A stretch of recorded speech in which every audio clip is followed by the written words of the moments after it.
C'est un plaisir d'être avec vous autres ce midi. D'abord, je tiens à remercier le ministère de la Sécurité publique, Audrey Lahaye, Charles Lafrenière, qui nous donnent quand même cette opportunité-là aujourd'hui de vous présenter un de nos derniers projets de formation, qui est en fait une formation qui sera disponible bientôt sur la prévention de l'exploitation sexuelle à l'ère du numérique. Sachez que on a pu réaliser ce projet-là grâce à un financement du ministère de la Sécurité publique, mais ça fait suite à un projet que le ministère nous a financé aussi en 2014, 2015, 2016. On avait sorti d'ailleurs un guide qui est disponible sur notre site Internet, un guide TIC, parce qu'avec l'arrivée des réseaux sociaux, la communauté de pratique des travailleurs de rue s'est questionnée sur les enjeux éthiques de l'utilisation des technologies d'information et des communications.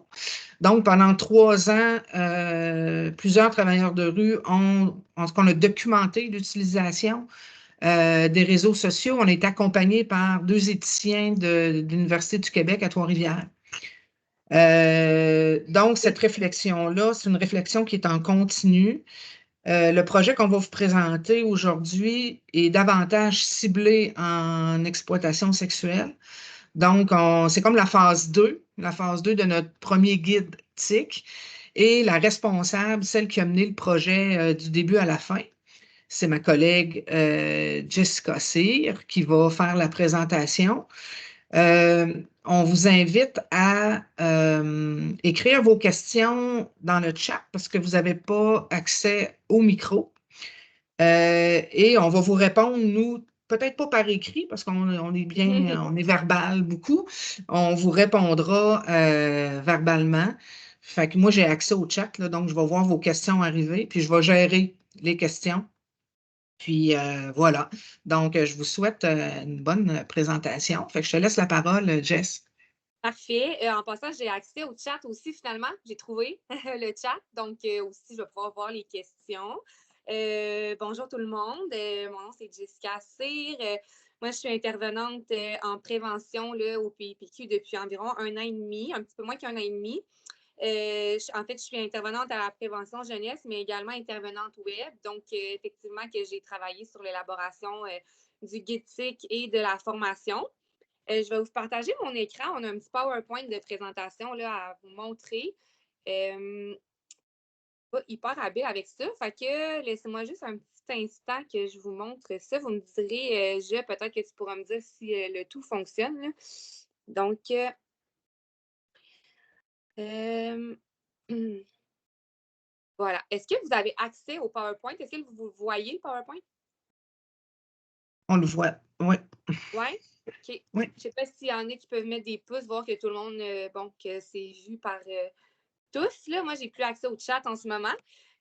Donc, en fait, aujourd'hui, le but de la rencontre, ben, c'est un peu de vous donner un avant-goût de ce que va être cette formation-là, puis aussi vous parler de comment on a élaboré ce processus-là de création là, du guide-tic.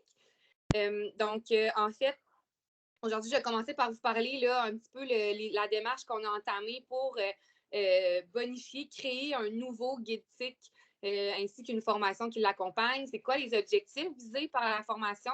Puis aussi les thématiques qui sont abordées. Sans entrer trop dans le contenu de la formation en tant que telle, je vais quand même vous donner un peu l'eau à la bouche des thématiques qui sont abordées là, dans le cadre de cette formation-là.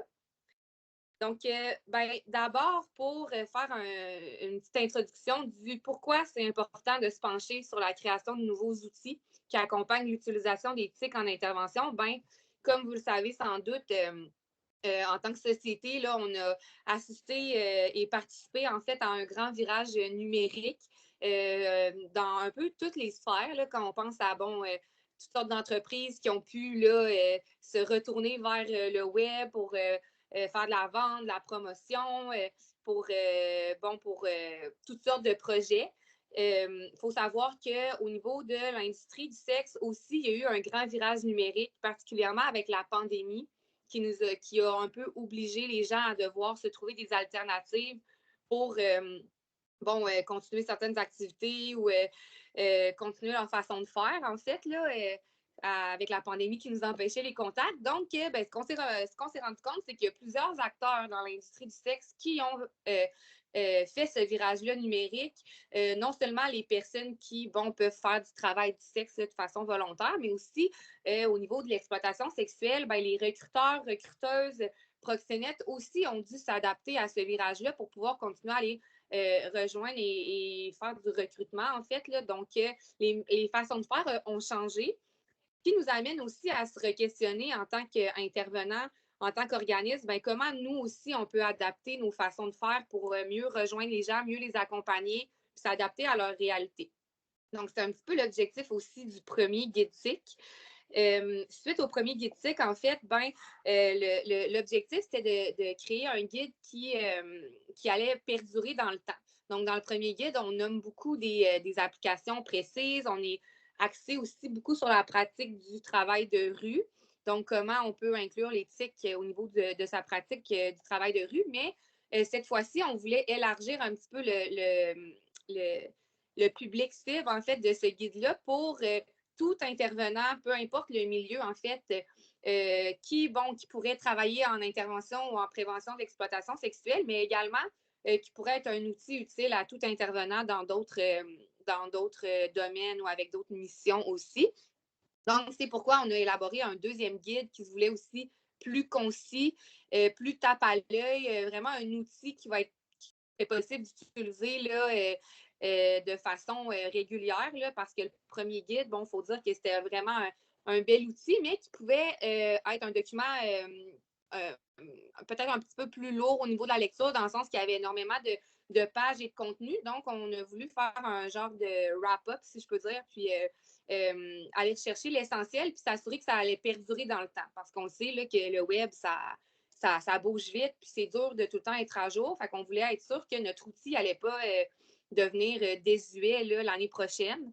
Donc, c'était dans cette optique-là qu'on a fait ce nouveau guide-là. Puis, avec le guide, il y avait l'objectif de créer une formation pour accompagner le guide, puis pour pousser un petit peu plus loin le contenu présenté. Fait qu'en fait, suite à la création du guide, le guide, premièrement, ça se veut vraiment un outil réflexif pour les intervenants qui veulent se lancer sur le web pour faire de la prévention, pour faire de la sensibilisation ou même de l'intervention via le web. Donc, le guide se veut vraiment un accompagnement dans la réflexion, à savoir quels enjeux, en fait, je peux être confrontée, quels enjeux je peux vivre, quelle situation je peux vivre, en fait, quand je me lance sur les réseaux sociaux, puis comment faire pour y réfléchir et peut-être trouver des alternatives à ces enjeux-là. Avant, en fait, de m'avancer là, trop loin dans l'exploration du web, en fait. Pour peut-être définir, premièrement, c'est quoi TIC aussi, là, pour ceux et celles qui ne sont pas familiers avec le terme. TIC, ça veut dire technologie d'information et des communications. Fait que ça comprend vraiment toutes les technologies qui permettent de faciliter la transmission d'informations et la communication. Donc, on pense à, disons, des messages textes, les réseaux sociaux, les courriels, les forums, les applications où je peux me créer un profil, échanger avec des gens. Donc, un petit peu tout ça rentre dans l'éthique. Donc, voilà pour l'introduction. Donc, en fait, comment ça a commencé? Ça a commencé premièrement là, avec le premier financement, là, comme Geneviève l'a dit. Moi, en fait, je suis débarquée dans l'équipe là, au début du projet du deuxième guide TIC et de la formation. Donc, quand je suis arrivée au PIPQ, en fait, déjà, il y avait un comité web de formés.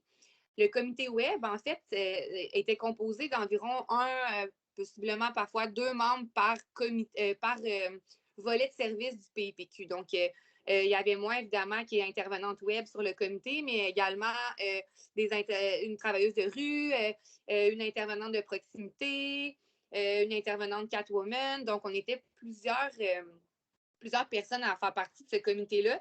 Puis le comité visait à vraiment réfléchir à, comment on peut améliorer notre offre de service sur le web, qu'est-ce qu'on peut faire pour aller mieux répondre aux besoins, puis vraiment s'adapter à cette réalité-là. Donc, quand j'ai embarqué dans le comité, en fait, on était en plein processus de consultation et de réflexion avec une chercheure Karine Côté. Je ne sais pas si elle est avec nous en ce moment, possiblement. Bonjour si tu es là, Karine. En fait, Karine, qui est chercheure à l'Université de Chicoutimi, qui nous a vraiment accompagnés là, tout au long du processus de réflexion et également dans l'élaboration de notre plan d'action web. Donc, elle a été là vraiment pour élaborer le plan d'action. Dans notre plan d'action, on avait plusieurs projets, en fait, qu'on voulait développer. Premièrement, il y a le podcast des nuanceuses. Là, il y avait déjà une saison 1 d'entamée. Donc, on avait une visée de poursuivre ce podcast-là qui a comme objectif de sensibiliser, donner de l'information là, au public sur l'industrie du sexe. Donc, ça a fait partie de notre plan d'action. Également, le guide TIC, c'est un gros morceau de notre plan d'action. Donc, élaborer le guide TIC, le réfléchir, l'élaborer, le rédiger, corriger, le montage, tout ça de A à Z. Donc, Karine, elle nous a vraiment aidé à élaborer ce guide-là aussi. Là, elle a fait de la relecture du guide, elle a emmené des bonifications tout au long de ce travail-là. On a également visé à construire la formation web qui accompagnait le guide. Donc, la formation web, vous allez voir, je vais en reparler un petit peu plus en détail. Donc, évidemment aussi qu'on s'est penché là, plusieurs sur cette formation-là là, à la construire. Et finalement, les sondages, en fait, ça réfère à vraiment une recherche terrain, si je peux dire, là, qu'on a tenté. L'objectif, c'était d'aller explorer la réalité des jeunes en lien avec les réseaux sociaux, avec les TIC, comment ils utilisent les réseaux sociaux, qu'est-ce qui fait que les jeunes viendraient chercher de l'aide d'une personne ressource sur Internet ou pas, c'est quoi les obstacles à aller se référer vers un intervenant via les TIC, comment on peut adapter nos réseaux pour que ça soit plus accrocheur, pour que ça soit plus directement en réponse aux besoins des jeunes. Puis, le but, en fait, c'était vraiment de bonifier notre offre de service. Donc, en fait, comment on a fonctionné, c'est qu'on a, premièrement, créé avec Karine, encore une fois, un sondage avec, peut-être une vingtaine de questions qui élaboraient vraiment les comportements des jeunes sur le web.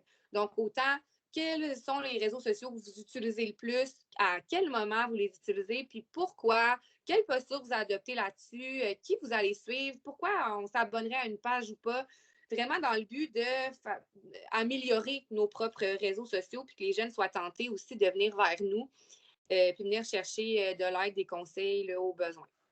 Donc, les sondages ne sont pas terminés de réaliser. Les sondages, en fait, on voulait les réaliser dans plusieurs populations cibles. Donc, pour ma part, j'ai réalisé des sondages dans des classes régulières, là, donc dans des groupes classes. Mais j'ai des collègues aussi qui ont fait passer des sondages auprès d'autres groupes de jeunes. Donc, auprès de groupes de jeunes que la travailleuse de rue pouvait possiblement rejoindre dans d'autres milieux. Une collègue aussi qui donne notre projet Selfie là, en prévention de l'exploitation sexuelle, qui a commencé à passer ces sondages-là dans ses groupes aussi. L'objectif, c'est d'avoir des résultats qui vont être plus, disons, hétérogènes selon les différentes réalités des jeunes qu'on peut accompagner au PIPQ. Donc, on est en train aussi de compiler les résultats. On a déjà compilé tous les résultats des groupes classes. Donc, il reste ce travail-là à faire là, pour la suite. Donc, où on en est en ce moment avec le projet, les différents projets de plan d'action. Premièrement, au niveau du podcast, on est en train de terminer la saison 2 des Nuanceuses. D'ailleurs, c'est disponible là, sur YouTube, sur Spotify, sur Apple Podcasts si ça vous intéresse. Donc, encore une fois, on a reçu des invités qui viennent nous parler de leur réalité. Le projet tire à sa fin. Pour l'instant, il nous reste possiblement 2 épisodes à sortir. Donc, ça a été un bon morceau aussi de notre plan d'action là, qui s'achève. Au niveau du guide TIC, Geneviève l'a un petit peu montré, je pense, la page couverture au début. Notre guide TIC est terminé de rédiger. Il a été envoyé à notre partenaire au niveau des communications pour vraiment faire le montage du guide, le visuel, pour que ça soit super tape à l'œil, vraiment accrocheur. Donc, on a reçu la version, disons, quasi finale.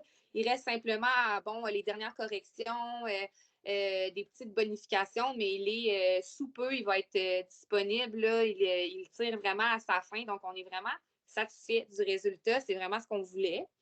Puis, Jessica? ouais. Excuse-moi de t'interrompre, il y a une Oui, question quand même, parce qu'on parle de jeunes, on parle de jeunes. La question, c'est de quel âge, tu sais, des jeunes de quel âge là, on parle? C'est une bonne question. Ben, les nuanceuses, on vise les jeunes, je dis jeunes en bas de 30 ans, mais au niveau de nos sondages, ça a été vraiment des jeunes de, je dirais, 13, 14 à 17. Ben, en fait, non, pas 13 ans, 14 à 17 environ, au niveau des sondages qu'on a effectués. Après ça, par contre, sur nos réseaux sociaux, notre offre de service, ça s'adresse à tout jeune qui a moins de 30 ans, en fait. Je ne sais pas si ça répondait bien à la question.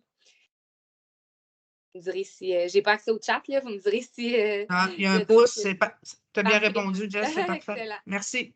Ça fait plaisir. D'ailleurs, sachez que le guide, il y a quand même un bon axe qui est fait au niveau des jeunes, puisque c'est dans la visée de répondre au plan d'action pour l'exploitation sexuelle des mineurs, mais évidemment que ça pourrait aussi être applicable à des gens qui travaillent auprès d'une population adulte qui vit des enjeux au niveau d'exploitation sexuelle. Là. Donc, c'est pas spécifiquement et uniquement, en fait, c'est spécifiquement adressé pour les jeunes, mais pas uniquement. Donc, ça pourrait être adaptable. Donc, ensuite, au niveau de la formation est pratiquement terminée, en fait, d'être montée aussi. La formation est pratiquement terminée d'être montée. Excusez, j'ai eu un petit moment de distraction. Récemment, le 20 février, on est allé tester cette formation-là dans un groupe test à Drummondville, donc avec l'organisme La Piole. On a pu donner une première fois cette formation-là devant un groupe de participants test de divers milieux, devant une policière, des intervenants de La Piole et d'autres organismes partenaires. Ça nous a permis de recueillir beaucoup de feedback, beaucoup de commentaires permettant de modifier certaines choses, bonifier certains éléments. Donc, on est vraiment dans la période de bonification en ce moment, de modifier certaines choses, certains détails, mais la formation, elle achève aussi d'être montée. Là, on est vraiment dans les dernières étapes. Donc, on va pouvoir bientôt l'offrir en fait aux différents milieux. Donc, on est vraiment dans ces derniers ajustements-là au niveau de la formation. Vous m'arrêterez s'il y a d'autres questions, si je vais un petit peu trop vite. Là. Des fois, je parle vite un peu, fait que vous m'arrêterez. Au niveau des objectifs, qu'est-ce qu'on vise dans cette formation-là? Il faut savoir que, premièrement, elle est divisée en deux parties, là, quand même assez distinctes.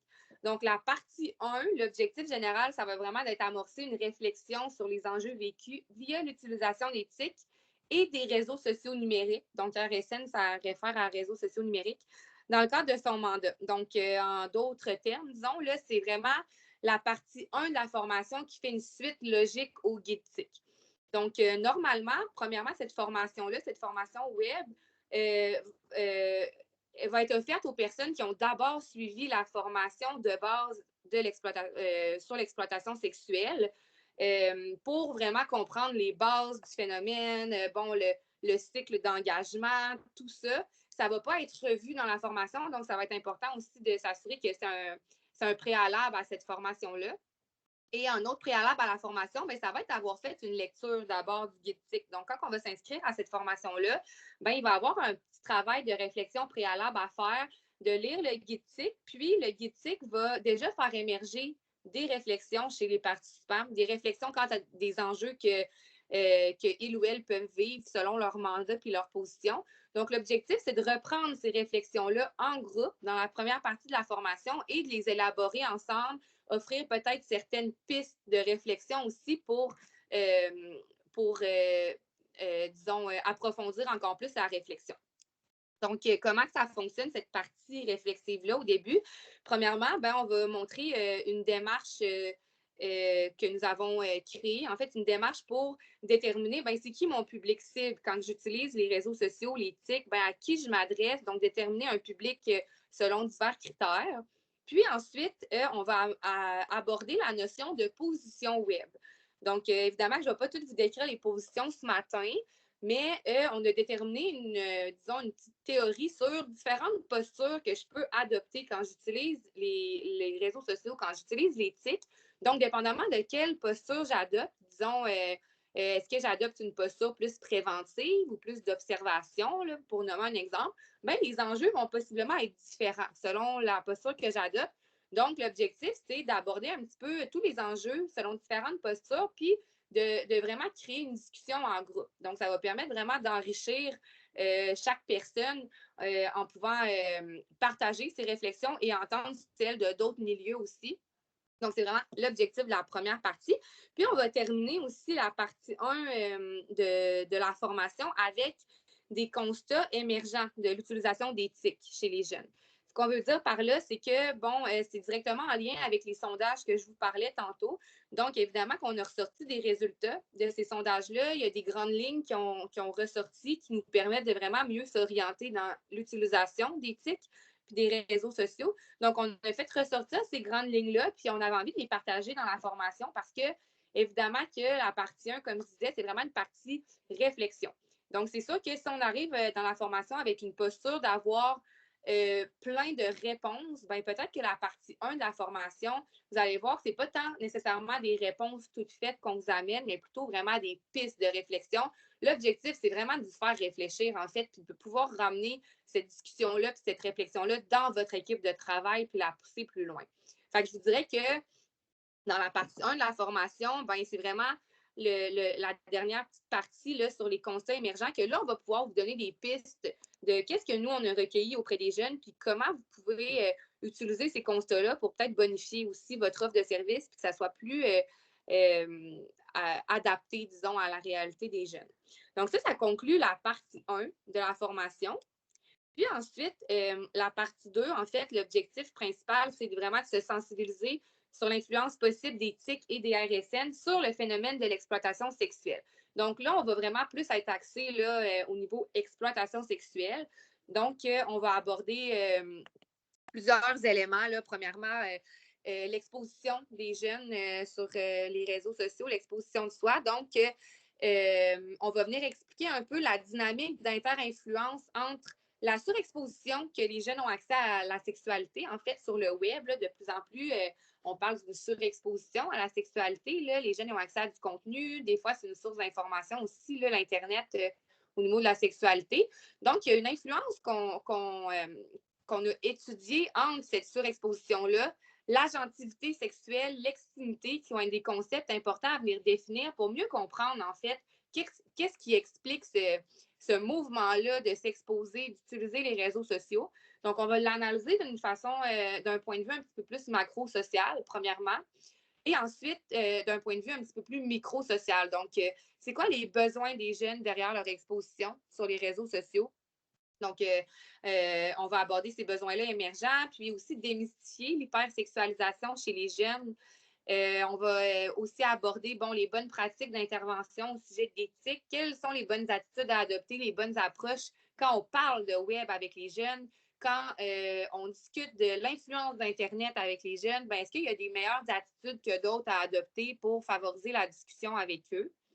Puis ensuite vient la partie qui est peut-être plus intéressante au niveau du recrutement via le web. Donc, on va faire vraiment un portrait des différents réseaux sociaux qui peuvent jouer un rôle dans le phénomène de l'exploitation sexuelle et du recrutement, puis comprendre leurs différentes fonctionnalités. Donc, on a identifié des réseaux sociaux qui sont plus utilisés, qui sont plus populaires auprès des jeunes. On les a vraiment décortiqués. Donc, on a pris le temps vraiment de décortiquer toutes les fonctionnalités de ces applications-là qui peuvent avoir un impact sur le phénomène de l'exploitation sexuelle et comment le recrutement se vit sur ces applications-là. Qu'est-ce qu'il y a à garder en tête pour mieux comprendre comment les réseaux sociaux ont une influence dans cette réalité-là. Donc, on fait vraiment un bon portrait quand même des applications. Donc, ça permet aussi d'avoir une meilleure connaissance de ces outils-là, puis de comprendre aussi en quoi ça a un impact dans tout le phénomène de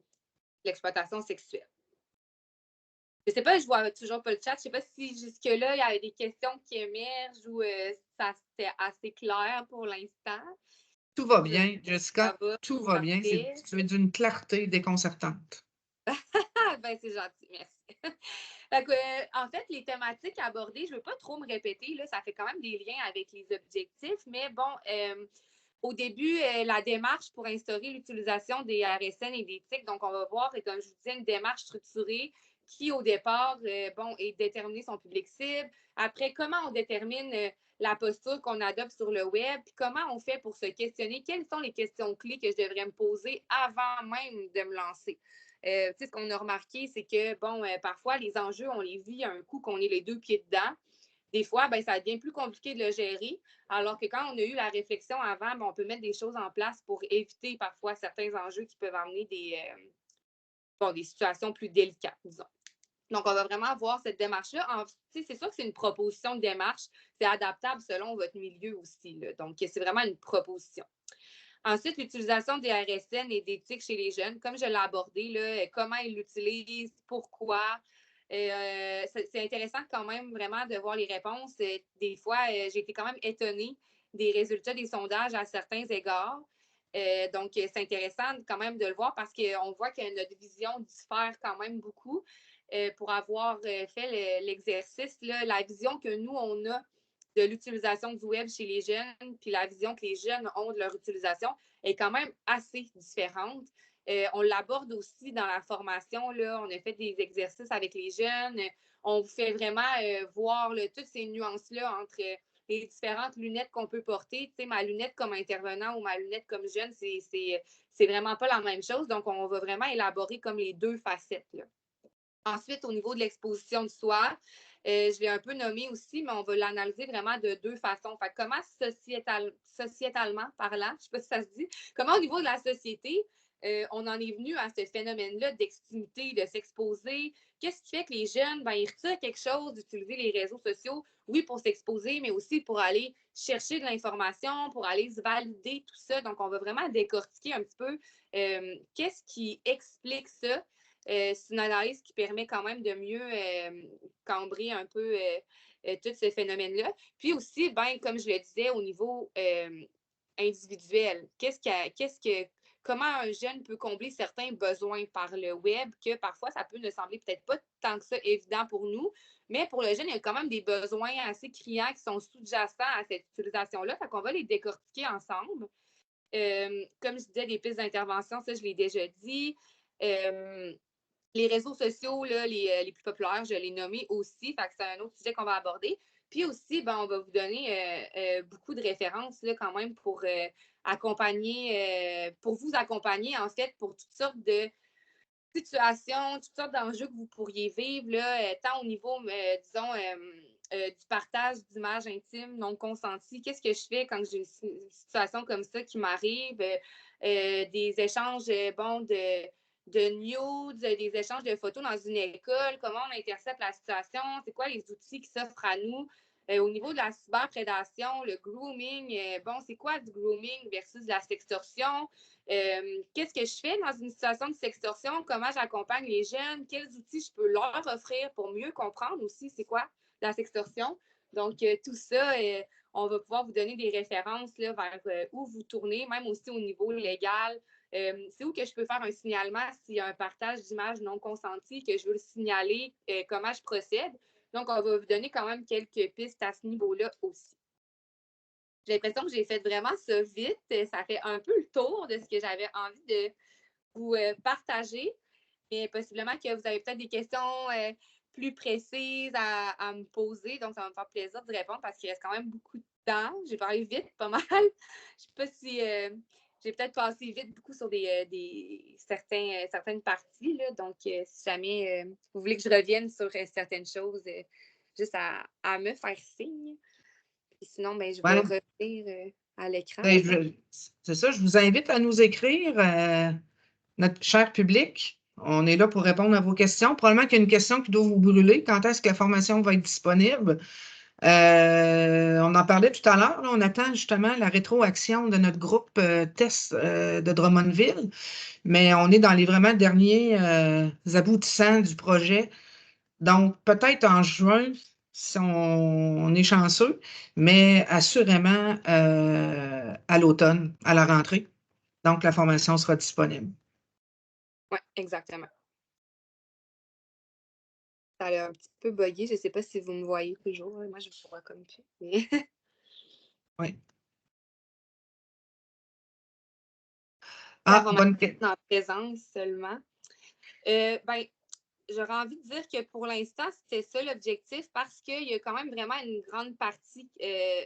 La première partie de la formation, ça se veut vraiment un partage là, au sein du groupe. Fait que c'est sûr que les discussions, c'est un petit peu plus, peut-être un peu plus humain puis un peu plus intéressant de pouvoir discuter en groupe, en personne. Puis il y a des activités aussi qui vont se faire en personne, d'intégration en sous-groupe. Des mises en situation aussi qui permettent de consolider vos connaissances et tout ça. Donc, c'est sûr que c'est vraiment l'idéal, mais bon, possiblement que s'il y a énormément de demandes de l'extérieur, bon, peut-être qu'il y aura moyen de s'adapter, mais pour l'instant, ça serait vraiment en présentiel. J'ai oublié de le nommer aussi, mais on vise vraiment une formation d'une journée seulement, là, donc ça ne s'échelonnera pas là, sur 2 jours. Puis, on favorise les formations en présence parce que en arrière de tout ça, on sait qu'en exploitation sexuelle, on privilégie l'approche collaborative. Fait que c'est tout le temps aussi une opportunité d'initier des collaborations entre les participants. Fait que c'est pour ça qu'on favorise la présence. Donc, Vraiment, puis dans les participants aussi, on s'assure d'avoir des gens de différents milieux parce que l'objectif, c'est vraiment de pouvoir chacun partager ses réalités qui peuvent différer d'un milieu à l'autre. Fait que même quand on fait des activités en sous-groupe, là, un peu comme les formations du CIUS, là, qui a différents, milieux de provenance, ben, c'est un peu l'objectif aussi pour favoriser, comme Geneviève a dit, le réseautage puis les échanges. Là. Fait que même en sous-groupe, on essaie de mettre des gens qui ne se connaissent pas, qui ne viennent pas des mêmes milieux ensemble pour bonifier tout ça. puis la formation, ça s'adresse seulement aux intervenants. J'ai envie de répondre non. Elle s'adresse à tous les acteurs qui, de près ou de loin, peuvent jouer un rôle important dans la vie d'un jeune, peut-être qui va vivre de l'exploitation sexuelle. Donc, ça peut être les acteurs de première ligne, les policiers, des infirmières, le milieu scolaire, etc. Exactement. Puis, même si on n'est pas amené à utiliser vraiment l'éthique, nous, dans nos interventions, dans notre mandat, ben, c'est sûr qu'il y a un bon volet aussi qui nous aide à comprendre mais comment les jeunes, eux, l'utilisent. Fait que même si on n'est pas amené à utiliser l'éthique, ben, il y a du moins là, une bonne partie de la formation qui va vraiment être intéressante quand même. Possiblement, par contre, que le guide TIC, si on embarque zéro, si j'utilise 0, 0, 0 l'éthique dans aucune façon, peut-être que le guide TIC va être un petit peu moins utile, disons, mais la formation, par contre, elle va pouvoir répondre à des besoins si on veut juste comprendre le phénomène de l'exploitation sexuelle au temps du numérique, disons. Est-ce qu'on peut consulter le guide TIC sans suivre la formation? Ben, il va être disponible éventuellement sur notre site Internet, le guide TIC, comme le premier.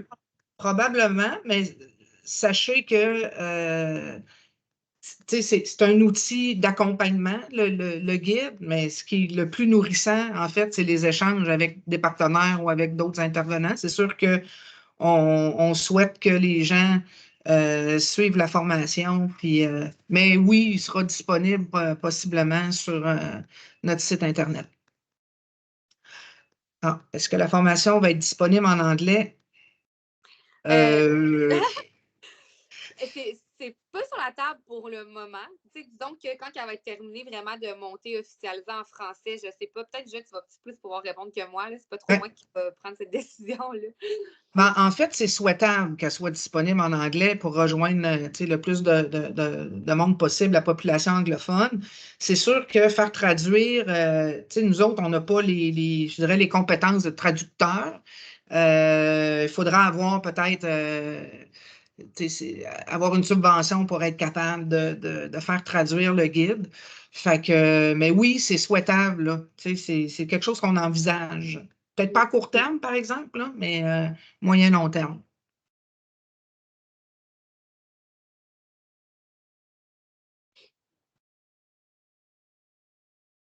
Jamais il y a d'autres questions. Ah,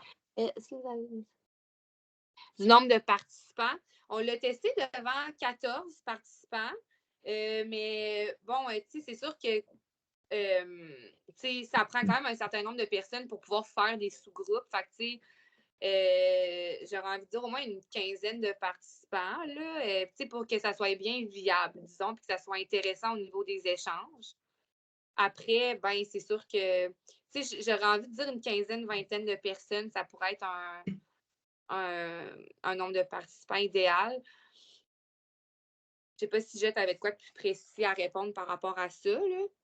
Mais nous, comme on l'a Non. testé devant 14, l'important, c'est qu'il y ait au moins quelques personnes par sous-groupe et qu'il y ait plusieurs sous-groupes. Fait que, en bas d'une quinzaine de personnes, c'est peut-être un petit peu moins enrichissant au niveau des échanges, disons, qui est quand même une bonne partie de la du premier segment.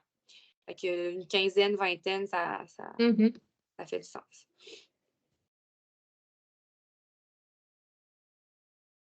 Je vais rajouter tant que à meubler le silence. Non, mais non, mais je reviens encore sur la composition des groupes de formation. C'est souhaitable qu'il y ait une diversité d'organisations autour de la table parce que je prends comme exemple, mettons, s'il y a une présence policière qui compose le groupe, ben, l'aspect police devient intéressant dans les conséquences du sextorsion. C'est pour ça que les policiers sont ferrés au niveau de la loi par rapport aux TIC. Nous, c'est moins notre champ d'action.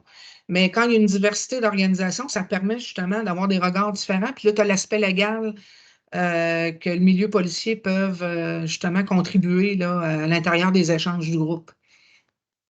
Oui, totalement. Absolument. Je vais me le prendre en note quand même. Justement, on est encore dans les dernières bonifications. Fait que, justement, si j'ai envie de même de vous lancer que s'il y a des choses des éléments, disons, qui pourraient être pertinents, vous pouvez toujours nous lancer aussi des suggestions. Là, on est ouvert à répondre aux besoins aussi qui sont nommés par le... Oui, puis c'est un outil qui est sans prétention. Hein. Je veux dire, c'est un work in progress, puis on est très, très ouvert justement aux bonifications, suggestions que les groupes nous amènent. Là. Fait que c'est nos formations. Une de nos forces, c'est que nos formations sont up-to-date tout le temps, en fonction justement des échanges qu'on a avec les différents groupes qu'on rencontre.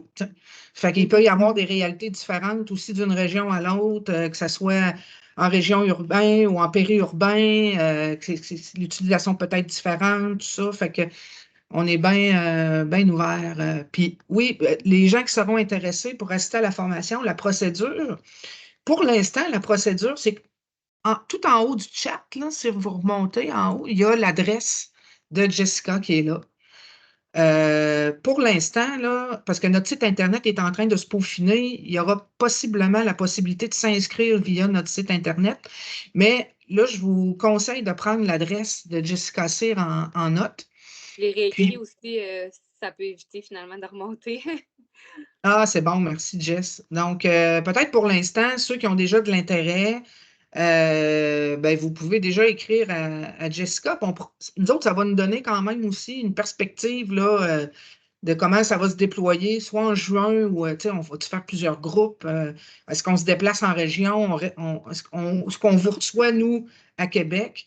Ça, c'est toutes des discussions qu'on doit avoir aussi entre nous pour faciliter justement l'accès à cette formation-là.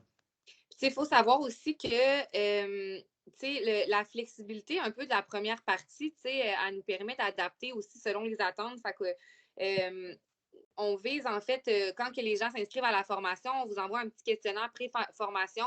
Rien de compliqué, mais juste pour voir un peu c'est quoi votre utilisation. Vous en faites des tics dans votre milieu, puis votre niveau un peu de connaissance. Comme ça nous permet de premièrement, peut-être pas répéter des choses que tout le monde est au courant. Si tout le groupe sait comment ça fonctionne, Snapchat, ben, on ne va pas prendre nécessairement du temps de formation pour répéter ce que vous savez. On s'adapte en conséquence en fonction de vos connaissances aussi, puis de vos attentes jusqu'à un certain point. Là. Évidemment, on ne réinvente pas la roue à chaque fois, mais il y a cette latitude-là aussi de s'adapter quand même à vos demandes. Là. Quand même, On en avait pensé aussi faire des groupes de 50 ans et plus, cette génération-là dont je fais partie, qui sont néophytes. Non, c'est une blague. De quelle façon? Hein? Oui, de quelle façon vous allez promouvoir? Bien, là, on va discuter aussi avec le MSP parce que là, il y a quand même une liste d'inscriptions dont vous faites partie en ce moment. Fait qu'il y a-tu moyen, tu sais, de garder cette liste d'inscriptions-là, puis quand on va être prêt, bien, à ce moment-là, on va vous envoyer un courriel. On va regarder ça, mais c'est sûr que idéalement, tu sais, c'est que ceux et celles qui sont intéressés puis qui sont là aujourd'hui avec nous, ben, c'est qu'on ne vous perde pas de vue, là, qu'on puisse garder vos coordonnées. Fait que ça, on va regarder ça avec Audrey Lahaye, cette possibilité-là. Puis moi, je pense que la mode de diffusion, ça sera beaucoup aussi à travers les différentes concertations régionales, les préventions jeunesse qui existent à travers le Québec. Il y a des coordinations de prévention jeunesse qui existent. Donc, par les coordinations de prévention, on va diffuser. Puis peut-être aussi via le MSP qui a toutes les coordonnées des organismes communautaires qui sont financés, en exploite aussi. Fait que, tu sais, on a différentes stratégies là, à laquelle on pense. Est-ce qu'il y aura un coût associé? Ça, je ne sais pas. On ne sait pas encore, tout dépendant de la capacité qu'on a financière à faire vivre cette formation-là. C'est ça. Là, on est en train de regarder ça en ce moment. Mais, tu sais, ce qui serait souhaitable, c'est que ça soit gratuit. T'sais. Donc, on va travailler en fonction de la gratuité. Mais comme je vous dis, ça va dépendre toujours de la capacité qu'on aura financière de livrer la formation. J'attendais qu'il y ait d'autres questions aussi, tu sais, par rapport, je parlais des constats, là, dans la formation, des constats émergents quant à l'utilisation d'éthique chez les jeunes, puis bon, comment bien adapter nos contenus. Puis, tu sais, nous, on a commencé justement à adapter un petit peu nos façons de faire, nos réseaux sociaux, nos approches selon les résultats. Puis pour l'instant, ben, tu sais, on obtient vraiment quand même des résultats positifs de tout ça, là, ne serait-ce que le nombre de fréquentations de nos pages, le nombre de messages d'abonnés, de visibilité, ça a quand même augmenté en s'adaptant vraiment aux réponses à ces sondages-là. Fait que ça nous permet de voir vraiment des résultats concrets de ça, là, que ça fonctionne vraiment. Là, on a quand même vu une belle amélioration au niveau de l'activité qui se déroule aussi sur nos réseaux sociaux. Là. Fait que s'adapter à ces résultats-là, ça a quand même vraiment porté fruit. Là. On le voit quand même bien dans nos résultats. En ayant essayé plusieurs stratégies, il y a Ouais. des stratégies qui n'ont pas fonctionné, là, on le sait. Ouais. D'autres, c'est énormément d'investissement en temps sur les réseaux sociaux. Ça prend des profils de gens comme Jessica qui n'ont pas peur de s'asseoir devant un ordinateur pendant des heures et des heures à créer puis à essayer toutes sortes de stratégies. Là. Ouais, ça prend Mais une bonne bon. créativité, disons. Oui. Puis pour avoir des résultats, ben c'est ça demande beaucoup d'investissement de temps sur les réseaux sociaux. Exact. Il y a aussi le fait que, bon, tu sais, sur les réseaux, hein, il n'y a pas de frontières. Donc, après, c'est de nous-mêmes être amenés à essayer de délimiter un peu notre pratique en fonction de notre mandat, parce que ça peut amener cet enjeu-là aussi, là, qu'il n'y a pas vraiment de frontières avec le web, puis on ne sait pas toujours nécessairement, là, je suis en train d'embarquer quasiment dans du contenu là, de formation, mais bon, disons que ça peut amener toutes sortes d'enjeux que j'ai pu, moi, vivre quand je suis arrivée il y a 1 an et demi sur mon poste, ben, j'en ai vécu des enjeux que j'aurais pu réfléchir avant si j'avais eu ces pistes de réflexion-là. C'est en les vivant que ça le nourrit aussi la formation, en fait, parce que ça amène plein d'exemples concrets de ce que j'ai pu vivre. Oui, ouais, effectivement, la communication via texto, on a une activité justement là-dessus au niveau des enjeux de perception et d'interprétation, surtout là, en utilisant les messages textes quand tu n'as pas accès au non-verbal de la personne, quand tu as des informations limitées, on aborde ces enjeux-là aussi là, d'interprétation, d'échange de messages texto. Là, on a une belle petite activité là-dessus dans la formation aussi.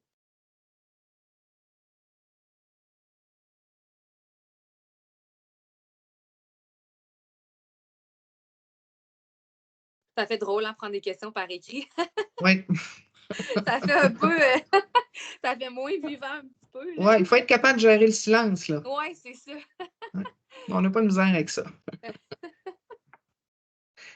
Eh ben, j'en profite pour saluer tous ceux et celles que je connais. Là. J'ai vu des noms, plein de noms là, que je connais un peu partout au Québec. Zéro exploitation, allô, zéro exploitation, Tatou qui est là. En tout cas, Maxime Frenette, Jessica Gauthier, Véro, ça arrive ça à Québec. En tout cas, c'est le fun que vous soyez là, que nous autres. Puis je vous Oui, salue. merci d'avoir répondu aussi nombreux. Je pense que j'ai oublié de le mentionner au début. En fait, j'espère que tout le monde va être à l'aise avec ça. Sinon, faites-moi le savoir tout de suite. On a enregistré le webinaire parce qu'il y avait plusieurs personnes, des pivots en exploitation sexuelle qui n'étaient pas présents cette semaine durant la relâche et qui avaient le désir d'y assister. Puisqu'il n'y avait aucune caméra ni micro d'ouvert, on s'est permis de... J'ai oublié de vous le mentionner au début. Fait que si jamais il y en a qui ne sont pas à l'aise avec ça, quand même, ben, faites-moi le savoir. Là, s'il y a quelque chose. Mais sinon, sachez que ça a été enregistré pour permettre aux gens qui n'ont pas pu se présenter aujourd'hui de venir. Là, on s'est permis de le faire puisque, bon, c'est ça, vous n'aviez pas vos visages ni votre voix sur l'enregistrement. Donc, voilà. Puis, Maude Bussière, j'ai eu ton courriel, ça promet. En tout cas, il y a peut-être déjà des possibilités de traduire en anglais, je vous dis ça de même, là, mais fait que c'est ça que ça donne le réseautage. C'est ça. Ouais, on trouve tout le temps des solutions. Ben, merci pour le commentaire. C'est gentil. Sachez aussi qu'on a lancé un petit mouvement là, sur nos réseaux sociaux. Là, si jamais, là, c'est sûr que la semaine de lutte contre l'exploitation sexuelle des mineurs achève. Là, ça termine demain officiellement, quoique c'est une semaine qu'on devrait parler à l'année longue aussi. Mais on a lancé un petit mouvement de visibilité sur nos réseaux sociaux, là, sur les nuanceuses, qui est notre projet web. En fait, là, je ne suis même pas certaine que je l'ai nommé au début avec le podcast, mais notre projet web se nomme Les Nuanceuses. Tous nos réseaux sociaux portent ce nom-là aussi. Puis on a lancé un petit mouvement de visibilité avec un logo là, sur la semaine de lutte. Donc, si le cœur vous en dit de repartager, d'aller lire un peu là-dessus, j'ai des publiés partout là, sur Instagram, sur TikTok, sur Facebook. Donc, le logo est là. Libre à vous de le repartager sur vos réseaux aussi là, pour faire de la visibilité. Bon, Geneviève Lampron, ouais, tu nous demandes, ouais, c'est une bonne question. L'enregistrement sera disponible à quel endroit? Je ne sais pas. C'est peut-être plus Audrey Lahey qui pourrait nous répondre à ça. Oui, Ouais. en fait, je pourrais le transmettre par courriel aux personnes qui étaient inscrites. Je pourrais même aussi vous l'envoyer au PPQ là, si vous avez besoin de le transmettre à d'autres. Parfait, merci. OK, Nadine, oui. Puisque nous avons tous des listes différentes pour les distributions aux OC, ne pas vous gêner pour nous interpeller. Parfait. Hâte à la suite. On utilisait déjà beaucoup le guide TIC actuel. Ah oui, ben tant mieux. Tant mieux s'il sert. Oui, merci, merci. Merci, Jess. Bien hâte de participer. Oui. Sachez que ce n'est pas moi qui va la donner. Non, excusez. Mais c'est vraiment pas ma tasse de thé, l'éthique. Merci, Tatou. Courdeau Tressaut, merci. Ah, Longueuil. Merci, Longueuil. Fait qu'on a bien hâte, nous autres aussi, Oui, quand vraiment. même, de l'offrir. C'est une plus-value, là, je pense. Fait que, puis bravo à mon équipe qui a travaillé là-dessus vraiment de manière très rigoureuse et professionnelle. On Pas salue mal fiers d'eux Claudia autres. aussi qui n'est pas là pour le moment, mais qui reviendra et qui a beaucoup participé à la création aussi. Claudia Bouchard qui travaille dans le projet Selfie, qui est en maternité, mais qui a beaucoup collaboré aussi. Là, fait que je prends soin de la nommer parce que je n'étais pas toute seule à monter ça. Là, donc, Ouais.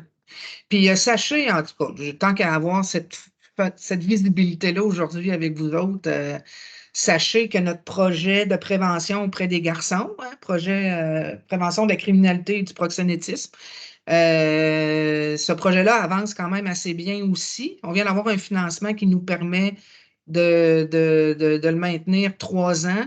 Il y a une formation qui va aussi débarquer avec le projet MIR. C'est un projet qui est en rodage en ce moment, qui a un bon partenariat avec le Centre jeunesse de Québec. Il y a des cohortes de garçons en ce moment au Gouvernail, en centre de réadaptation, puis dans plusieurs écoles de la région de Québec aussi. Donc, c'est quelque chose qui est en train de se peaufiner, mais qui va peut-être être disponible aussi à l'automne. Même, je pense que j'ai eu la confirmation qu'il serait disponible à l'automne. Donc, puis il y a Selfie qui est toujours là, qui vit bien quand même. Il y a beaucoup de régions du Québec qui ont bénéficié de la formation Selfie, puis qui maintenant donnent le programme dans leur région. Ah, Tammy! Ah! Bon, on va t'envoyer Il va être l'enregistrement. disponible en rediffusion, fait que tu vas pouvoir le revoir. Ouais. Hey, c'est un plaisir de vous partager ça, nous autres. Ouais. Merci d'avoir été là aujourd'hui. C'est le fun de pouvoir vous le partager en primeur. Puis n'hésitez pas, si vous avez des questions plus précises, de m'écrire par courriel aussi pour que je puisse y répondre. Là, ça va me faire bien plaisir. Fait qu'on vous souhaite une belle journée. Oui, bon, je pense que les questions tirent pas mal à leur fin. Fait que voilà, c'est ça, comme je viens de dire, s'il y a d'autres questions qui débarquent, écrivez-moi là, un courriel. Puis sinon, ben, merci beaucoup tout le monde d'avoir été là. Et merci encore, Audrey Lahaye, Oui, merci. pour cette opportunité-là. Fait que là, ouais, on pense l'ose que